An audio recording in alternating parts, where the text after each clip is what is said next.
जय श्री कृष्णा। आज भगवद गीता का 14वां चैप्टर पढ़ के उसका महत्व सुनाती हूँ। आज मैं कोशिश करूँगी कि ना 2 चैप्टर एक साथ कर लूँ, फिर मेरे 2 रह जाएंगे। श्रीमद् भगवद गीता के 14वें अध्याय का महत्व। श्री महादेव जी कहते हैं, पार्वती, अब मैं भव बंधन से छुटकारा पाने के साधनभूत 14वें अध्याय का महत्व बतलाता हूँ, तुम ध्यान देकर सुनो। सिहिल द्वीप में विक्रम बेताल नामक एक राजा थे, जो सिंह के समान पराक्रमी और कलाओं के भंडार थे।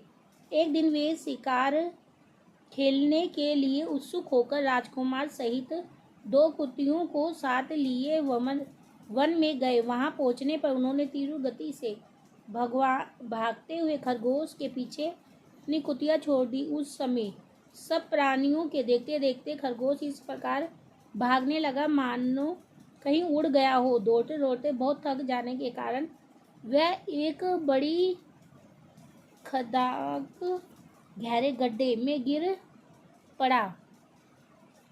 गिरने पर भी वह कुतियों के हाथ नहीं आया और उस स्थान पर जा पहुंचा जहां का वातावरण बहुत ही शांत था।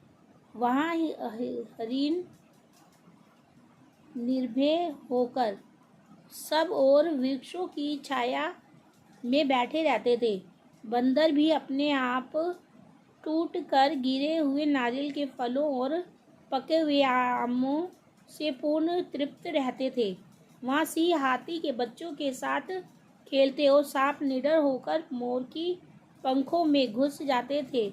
उस स्थान पर एक आश्रम के भीतर वत्स नामक मुनि रहते थे, जो जितेंद्रिय एवं शांत भाव से निरंतर गीता के 14वें अध्याय का पाठ किया करते थे। आश्रम के पास ही वत्स मुनि के किसी शिष्य ने अपना पैर धोया था। ये भी 14वें अध्याय का पाठ करने वाले थे।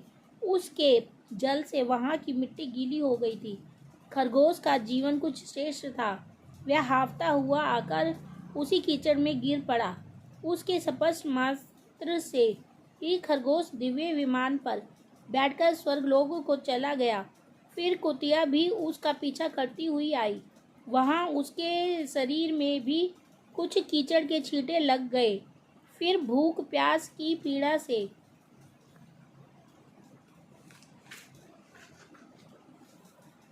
रहित हो कुतिया का रूप त्याग कर उसने दिव्य अहन का रमणीय रूप धारण कर लिया तथा गंधर्वों से सुशोभित दिव्य विमान पर आरूढ़ हो वह भी स्वर्गलोक को चली गई। यह देख मुनि के मेधावी शिष्य वाकंदर हंसने लगे। उन दोनों के पुनर्जन्म के वैरों का कारण सोचकर उन्हें बड़ा विस्मय हुआ था। उस समय राजा के नेत्र भी आश्चर्य से चकित हो उठे। उन्होंने बड़ी भक्ति के साथ प्रणाम करके पूछा, विप्रवर, नीच योनि में पड़े हुए दोनों प्राणी कुतिया और खरगोश ज्ञानहीन होते हुए भी जो स्वर्ग में चले गए, इसका क्या कारण है? इसकी कथा सुनाइए। शिष्य ने कहा, भूपाल, इस वन में वत्स नामक ब्राह्मण रहते हैं।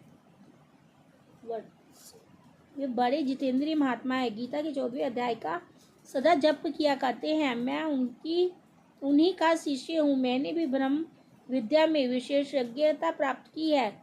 गुरु जी की ही भांति मैं भी 14वें अध्याय का प्रतिदिन जप करता हूँ। मैं पैर धोने के जल में लौटने के कारण यह खरगोश कुतिया के साथ ही स्वर्ग लोगों को प्राप्त हुआ है। अब मैं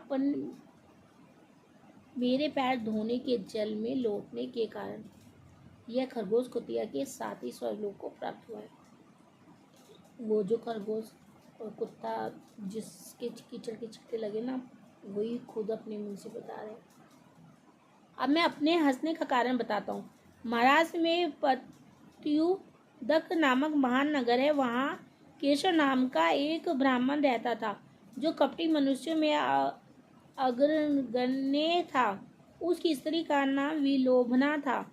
वह स्वच्छंद विहार करने वाली थी। इससे क्रोध में आकर जन्म भर के वैर को याद करके ब्राह्मणों ने अपनी स्त्री का वध कर डाला और उसी पाप से उसको खरगोश की योनि में जन्म मिला। ब्राह्मणी भी अपने पाप के कारण कुतिया हुई।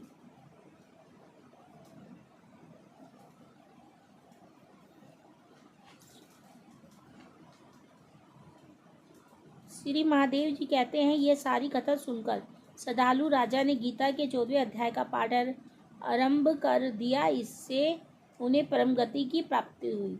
जय भगवद गीता। जय श्री